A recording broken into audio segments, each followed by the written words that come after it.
Night Beat.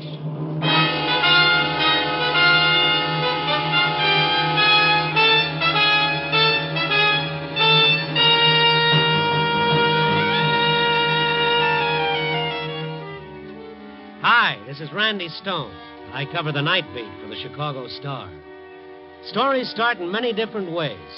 This one began with a crash on the highway and ended with a whole city fighting for its life. Night Beat, starring Frank Lovejoy as Randy Stone.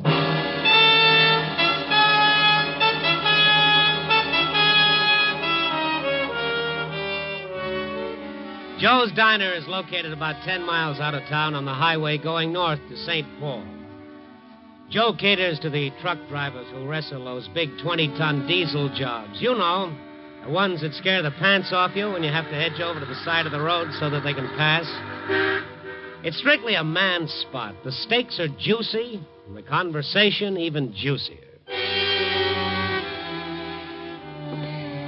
I stop in there once in a while myself to take on a little of Joe's home cooking and improve my vocabulary, like tonight. All right. With these eggs, they're still alive. Joe, I gotta get my truck rolling. Oh, how many hands you think I got? Like an octopus? I grabbed a stool at the counter and waited for Joe to catch up with me. Joe, scrambled eggs when you get to it. I'll be with you in a minute, Mr. Stone. Fried and butter, Joe. Lots of butter. How else? Good. I'm starved. 9 o'clock. You ain't had your supper yet? No, that's breakfast. I'm just starting out. Oh. You're as bad as one of these truck drivers. Here, this'll hold you. Joe banged a cup of coffee on the counter in front of me, and then it happened. It was a desperate shriek of brakes and a terrific crash out on the highway. In 5 seconds, a dozen men were on their feet racing for the door. Holy mackerel, call the cops, Joe. Tell them to send an ambulance.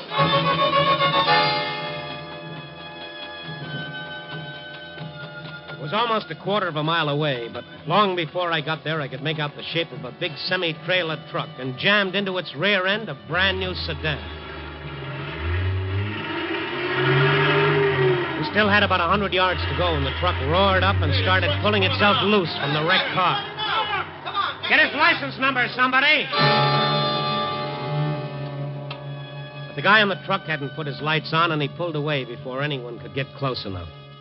The sedan was there over on one side, and it was a mess. The boys got the car right side up and dragged the driver out. He was soused to the gills. In a little while, the cops were there working him over.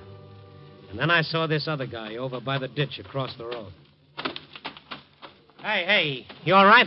Run out on me. Run out. Who ran out on you? Are you hurt? Look, mister, I gotta get away from here. I see you were in the truck. Yeah, I was in the truck. Look, I gotta see a doctor. This hand of mine. Cops will take care of it for you until the ambulance gets here. I don't need no ambulance. Here's another one over here, Sergeant. Okay. I tell you, I can make it okay. Well, hello, Stone. How did you get here? Fly? How are you, Sarge? This fellow in the wreck? He was in the truck. Yeah? What's your name? Harry Waldo. Driver's helper? No, I just bummed a ride. The guy gave me a ride about 100 miles back. Huh? Where do you live? Here, Chicago. You get the license number of the truck? No, I didn't pay no attention. What was the driver's name, Waldo? I didn't ask him. Well, who was he driving for? Was there a sign on the truck? No, it was dark when he picked me up. I didn't notice. What was he hauling? What should I know? I just bummed a ride. Say, who is this guy, officer? Do I have to answer his questions? It won't hurt any. Was it a refrigerated truck? No, it wasn't. Yeah, that's the first thing you seem sure of. How come? Oh, it was kind of all beat up, and... Well, it just didn't seem like no icebox, that's all. This guy's trying to play hide-and-go-seek with you, Sergeant. That truck was a cooler, and he knows it. How come you're so sure? Ammonia gas. Can't you smell it? It's all over the place, including your overalls. Hose connection must have broken in the crack-up. Look, wise guy, whoever you are... Randy Stone, Chicago Star. This officer wasn't Come on. None of that now. Okay. I'm in the truck. There's a crash, and I get out to see what hit us. And while I'm on the ground, a truck driver pulls out on me. So what does that make me? A suspect in a murder case? Or just paperboy just looking for a story? Oh, sure. I'm always looking for a story. Brother, this sure has the makings of one. A fish story. The sergeant got a few more vital statistics on Harry Waldo and then let him go with the usual business about keeping in touch in case the police wanted him for further questioning. After the mob cleared, I went over the area again in the dark. There was nothing. In the ditch, I noticed a battered-up wooden box, the kind they ship butter in. There was nothing there. So I went back into Joe's and phoned the story into my paper. I told the city desk where I could be reached, and then I got busy on that much-delayed order of scrambled eggs. Oh, they're good, Joe. The others got cold. I made them fresh. Lots of butter, the way you like. Thanks, Joe. I can't get over that truck running out on the crash. What do you want to do that for? Must have known it wasn't his fault. Well, who knows, Joe? Maybe he had a date. Yeah. Hello? Joe's Diner. Joe's talking. Yeah. Hold on. It's for you, Mr. Stone. Take it in the boot. Okay, thank you. Hello. Andy, this is Mac on the desk. Oh, well, that figures. On that crash story you phoned in, is that all you can give us? What else do you want? How about the truck? What was it hauling? I'm sorry, Mac. All I know is what I phoned in. Did you ask around? Well, of course I asked. Nobody knows. If you'd like to send out one of your better men for a follow-up... funny stuff, Randy. Could the truck have been hauling butter? Butter? Why? Something came in on the wires this afternoon. I thought we could tie it in with the truck running out. How? I'll read it to you. It's date line Emerson, Manitoba, Canada. This city, hard hit by recent floods, reports theft of 21 tons of contaminated butter, which was being removed from the Ajax Creamery for disposal. Contaminated? The condemned butter, bearing the trade name of Dandy D, had been submerged for 3 weeks in stagnant sewage water because of recent flood conditions. Health authorities have expressed fears the butter may become the cause of a widespread typhoid epidemic. Typhoid? You think there could be any connection, Randy? 20 tons of typhoid fever in Chicago? It makes sense, Randy. It's only a little over 900 miles from the border, 2 days by fast truck. And it's a cinch they'd have a tough time getting rid of it any closer. Randy, you still there? Yeah. I'm not feeling so good when I'm here. What's the matter with you? Just feeling that I'm on the verge of a story, one that I can do without. I ran back out to the ditch where I'd seen the wooden box. It was there all right. My heart sank when I lit a match and read the words, "Number 1 Creamery Butter, Canada." Then I kicked the box over and saw a couple of greasy packages. There was some sort of a wrapping on them. When I read the words Dandy D, I began feeling bugs crawling down my throat. I went back to Joe's and got all the newspaper I could find and a pair of cotton gloves to boot. Then I picked up the box, put it in my car, and drove down to the Star. Mac's eyes popped through his glasses when he saw it. He got some Board of Health official out of bed and gave him the story over the phone. By the time we were through taking pictures, they had a crew of experts there to haul the stuff down to the lab for analysis. In the meantime, I helped Mac fix up a spread for the morning paper in the biggest, blackest type we had. Well, does that make you feel any better, Randy? That sure does. That warning ought to make a suspect out of every pound of butter in town. Nobody could possibly buy the stuff now. They'll have to ditch it. Randy, there's over $10,000 worth of butter on that truck. Typhoid or no typhoid, those guys are going to try to sell it. But how can they? No trick to change the wrapper. Only one way to stop them. Find the truck. Oh, yeah. I'll tell them that down at police headquarters. Yeah. Wait a minute. All right. Close that door. City desk. Yeah, Mac talking. Oh, you did? You sure? Yeah. Yeah, we'll do all we can. Yeah, thanks for calling. Who was it? On your way down to police headquarters, Randy, you can take a little time out to pray. That was the lab man from the Board of Health. Well, what was the verdict? That butter is crawling with pestilence and death. Typhoid? Pestilence and death. Those were his exact words.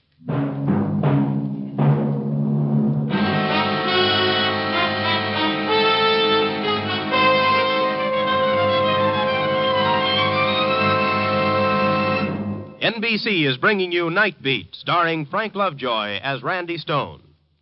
The NBC chimes are laughing, but they're not keeping the reason a secret.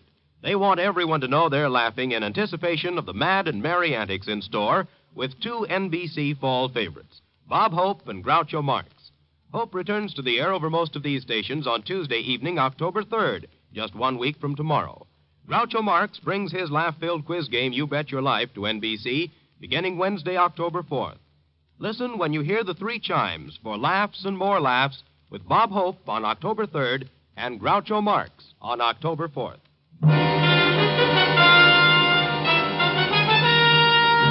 And now back to Night Beat and Randy Stone. At first, the police treated the typhoid butter story like it was a circulation builder for the Star. But bad news travels fast, and by the time I got in to see Police Chief Captain Sorensen, he'd heard all about it. He was a very worried man. Hello, Randy. Come down to help me word my resignation? Oh, it's that bad, huh? Haven't got a thing. What about that Waldo fellow who was on the truck? Have you picked him up? He forgot to arrive home after the accident. Well, that truck's got to hold up someplace. I've set up roadblocks. I've sent out patrols. There's not a back alley in this city that won't be searched tonight. But we still have no real description of the truck. Well, have you checked all cold storages and creameries? First thing, nothing's come in. You know, Mac thinks they may change the wrappers on the butter. Maybe if you call the printers. No good, Randy. You can buy wax butter wrappers in any paper supply house. This thing has been pretty well thought out. Well, no use my adding to the confusion around here. I mind if I go down to this Waldo's place and have a look around? Of course not. It's a boarding house over on St. Mary's Avenue. But look out for the old lady who runs the place. She'll talk you into a corner and keep you there. Don't worry about me, Captain. With little old ladies, I come out fighting all the time. It was 11:30 when I pulled up in front of Harry Waldo's address. It was one of those sad-looking houses that seemed to be held together by memories of what they used to be 40 years ago. Now there was a sign in front that read, Furnished Rooms. Mrs. Angela Barr. I rang and waited. Someone had drawn the curtains apart a little and was giving me the once-over. Yes, Mrs. Barr, yes. What is it? can you open the door, please? It's urgent. Goodness gracious, you police are the most persistent... I'm not with the police, Mrs. Barr. Not with the police. But you must be. They've been coming and going all night long. No. I'm a newspaper reporter on the Star. My name is A Ren. newspaper reporter. What a pleasant surprise. I declare I'm so excited. You must come in the kitchen and I'll make a cup of coffee. No, thanks very much. You're very kind, but I really What must... did you say your name was? Stone, Randy Stone. Oh, yes, of course. You sure you wouldn't like some coffee? No, nothing, thank you. Mrs. Barr. Oh, goodness, she's awake. Mrs. Barr, who is it? It's all right, Nancy. It's just a visitor. Go back to sleep, dear. Is Mommy home? I'm scared. Now, there's nothing to be afraid of. Your mother will be home in a little while. Just go back to sleep like a good girl. All right. That's quite a cough. Yes, the child has had such a cold. Poor Ellen is worried sick about her. Ellen? Her mother, Ellen Spencer. She's one of my tenants. Oh, yes. Look, Mrs. Barr, I wanted to ask you some questions about another of your tenants. Oh, yes. Mr. Waldo. The police have been bothering me all night. Whatever has he done? The police wouldn't tell me. Well, he's done plenty. He's stolen a truckload of butter from the flood area up north. Stolen? Well, that's not all. That butter is contaminated with typhoid. If it ever gets into circulation, we'll... Oh, how dreadful. How very dreadful. Mrs. Barr, I have a favor to ask. Now, how could I possibly do you a favor, Mr. Stone? I'd like to have a look at Mr. Waldo's room. But the police have already been through his room. Yes, I know, but you know how it is when you've got to write a story. There's nothing like seeing it firsthand. But at this time of night, do I have to let you in? Well, legally, no. Well, then, You mean you refuse? not exactly. Only surely a rich and powerful paper like the Star. Now that Mr. Waldo has disappeared, I'm sure I'll never get the rent he owes me. Yes, I see. Now, how much? Oh, dear. Money is so hard to come by when you're old and alone. Now, if I had the $50, Mr. Waldo... It's oh, worth yeah. 10. So little. Oh. Oh, but then you're such a nice young man. And I do enjoy your newspaper so much. I'll take it. Her bright little eyes glistened as she took the 10 spot. Well, I guess it's like that when you're old. You can't eat too well. You can't sleep too well. You see life slipping by, but a 10 spot is something you can smooth out, put away, and look at again and again. Mrs. Barr followed me around as I went through Waldo's room. For a change, she had very little to say. I opened the drawers in his dresser. I looked under the bed. The kid in the next room was coughing again. I opened the closet door, and the smell that hit me was sharply familiar. Ammonia. In the corner, I picked up a pair of overalls that were saturated with the stuff. My friend Waldo had been home and changed. The phone downstairs started to ring. Oh, dear, the telephone. Want me to get down and answer it? No, it's probably Ellen. She's so worried about the child. Will you come down now? Just another minute. Oh, dear, oh, dear. You won't be long. I'd like to borrow these overalls if it's all right. Probably covered with germs. Hello. Wow, hello. What are you doing in Mr. Waldo's room? Are you a burglar? No, of course not. I'm one of Mr. Waldo's friends. Then can you tell me when my Uncle Jim is coming back? He was going to bring me something from his trip. Well, that's nice. Where did Uncle Jim go? He went away with Mr. Waldo in the truck. But Mr. Waldo is back and not Uncle Jim. Oh, does he drive a truck, your Uncle Jim? He doesn't drive it. He owns it. And he gives me a ride in it, too. Mm-hmm. Your Uncle Jim live here? Oh, yes. Uncle Jim is my really real uncle. He and my mommy are brothers. Oh, yes, I see. Nancy, you naughty child. Mrs. Barr. The idea getting out of bed. I heard a noise. Back to bed with you, child. That was your mother on the phone. All right, Mrs. Barr. Good night, Mr. Burglar. Good night, Nancy. Imagine that child leaving her bed. Was she with you long, Mr. Stone? Oh, no, she just told me she had an Uncle Jim. Oh, yes. That's Ellen's brother. He's one of my other roomers. I understand he owns a truck. He's someplace in Ohio now, I believe. Been gone almost a month. Couldn't have been Canada. Questions. You'll simply have to excuse me. I must give that child her medicine. Good night, Mr. Stone. I'd used up my $10 worth of welcome, so I drove over to police headquarters and filled in Captain Sorensen on Harry Waldo's overalls and little Nancy's Uncle Jim. It was his first lead. He called motor vehicles and ordered a fast check on the truck owned by Jim Spencer, and then he started briefing me on the more recent developments. The city's in a panic, Randy. Warnings have been going out on the radio every 15 minutes. We've been flooded with calls from the mayor down. Mm-hmm.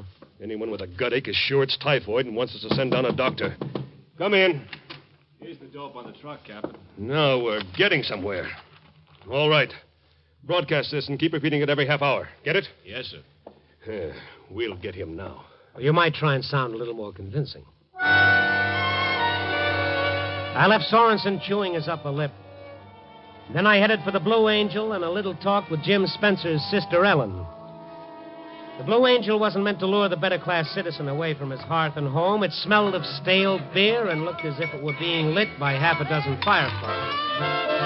Your fire, happiness lies right under your eyes, back in your own backyard. I found an empty booth and asked the waitress if Ellen Spencer worked there, and after a while a girl came over. She was attractive in a tired sort of way. You asked for me? Will you sit down, Ellen? I've got to talk to you. I brought you some drinks. It's the rules here. If we sit with a customer, they gotta buy us drinks. That's okay. What'd you want? To talk. What about? Your brother Jim. You a cop? No. What about Jim? Where is he? I don't know. What business is it of yours? When did your brother and Harry Waldo leave on their last trip? A week ago. Mrs. Barr said Jim was in Ohio. That old hag. She's in his second childhood. Mm-hmm. Jim hasn't phoned you tonight? No. What's all the noise about anyway? The kid gets scared and runs out in a traffic accident, so they'll catch him and give him 30 days.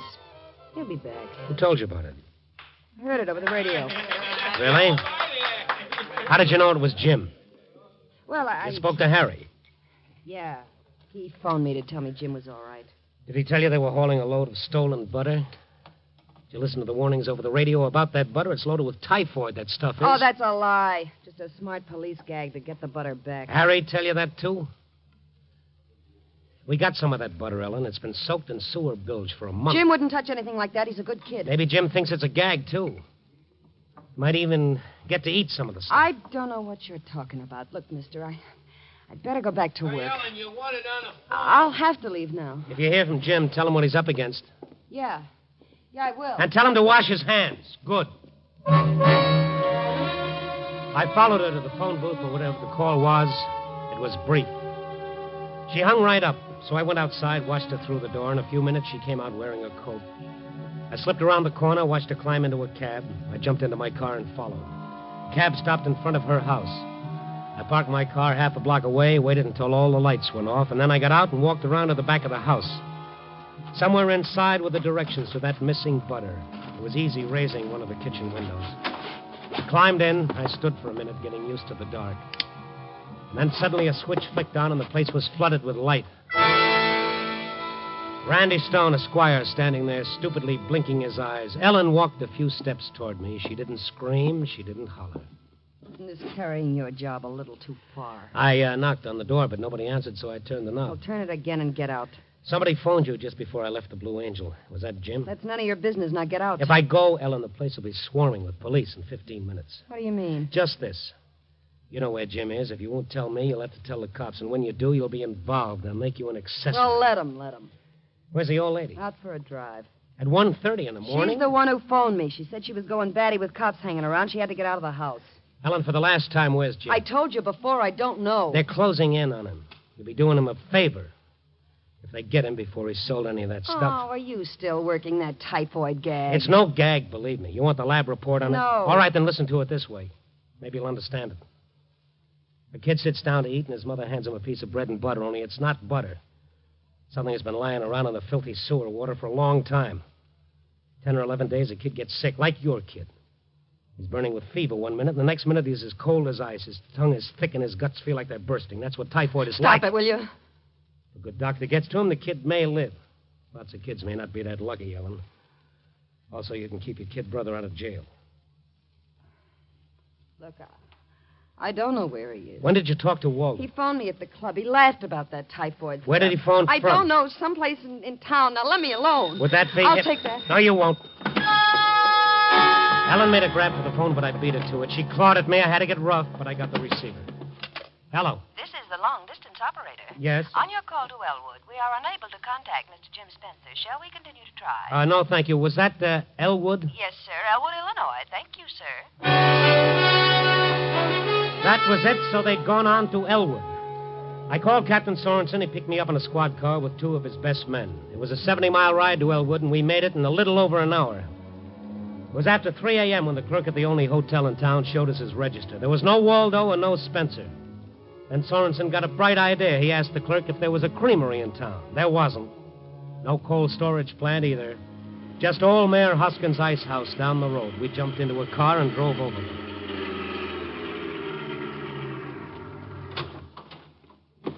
That's nothing but an old barn. Well, there's a light around the back. Randy, you come with me.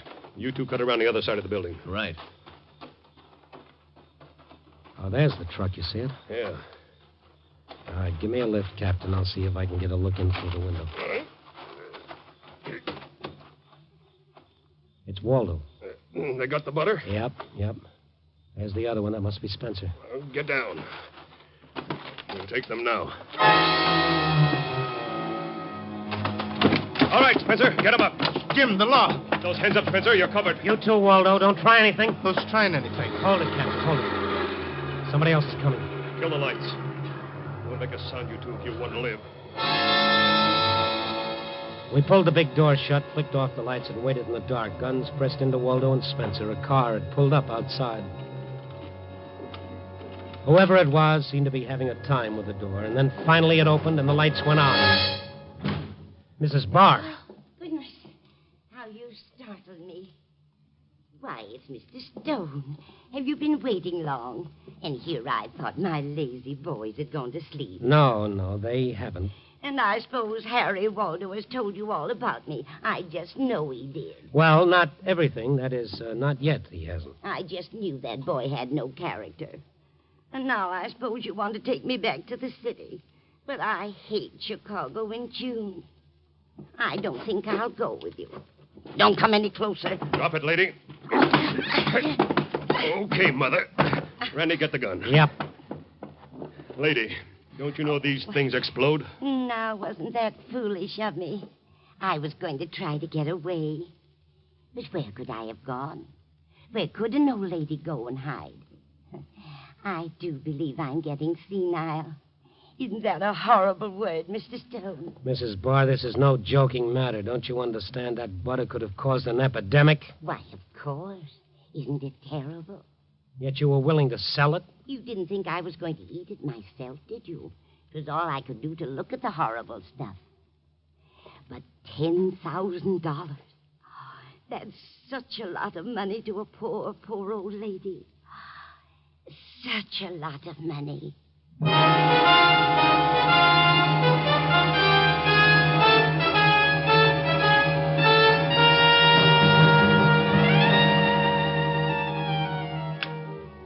10 a.m. and it's all buttoned up. Oh, brother, what a nightmare if a thing like that had ever happened. And all from ignorance and greed. What's that old wheeze about money being the root of all evil? Well, it's not just money. There's got to be a touch of insanity sprinkled in along with it. Like that poor old lady. Poor? When the cops ran a make on her, they uncovered a fascinating record of over 50 years of criminal history, not to mention a dozen bank accounts.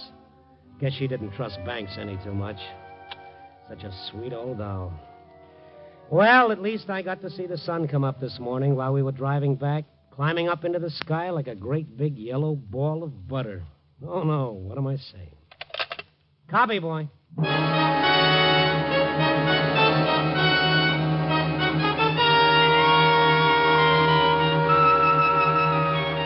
Night Beat, starring Frank Lovejoy, is produced and directed by Warren Lewis and edited by Larry Marcus. Tonight's story was written by Lou Rusoff and Russell Bender with music by Frank Worth. The part of Harry was played by Don Diamond. Jane Morgan was Mrs. Barr. Others in tonight's cast were Joan Banks, Nestor Paiva, Peter Leeds, Ann Whitfield, and Tudor Owen. Frank Lovejoy may currently be seen in Milton Sperling's production Three Secrets, released by Warner Brothers. And now here again is the star of our program, Frank Lovejoy. Thank you. Ladies and gentlemen, here's important news about Night Beat. Next week, we're moving to Friday evenings over most of these stations. That's beginning 1 week from this Friday. On October 6th, you'll hear Night Beat at 9 o'clock Eastern Standard Time on Fridays. So would you listen then to our next adventure 11 days from tonight? I'll see you on Friday, October 6th. Good night. Listen on Friday, October 6th, and every week as Randy Stone searches through the city for the strange stories waiting for him in the darkness.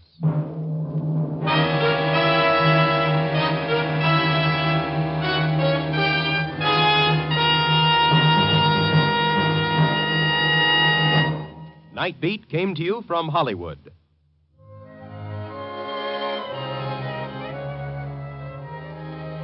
Three chimes mean good times on NBC. Friday, October 6th means the return of Chester A. Riley, played by William Bendix, in the hilarious The Life of Riley. Mom, Babs, Junior, Digger Odell, and the entire cast will be on hand to join in the fun. Saturday, October 7th is the day when Dennis Day and Judy Canova will be back on the air. Make a listening date now.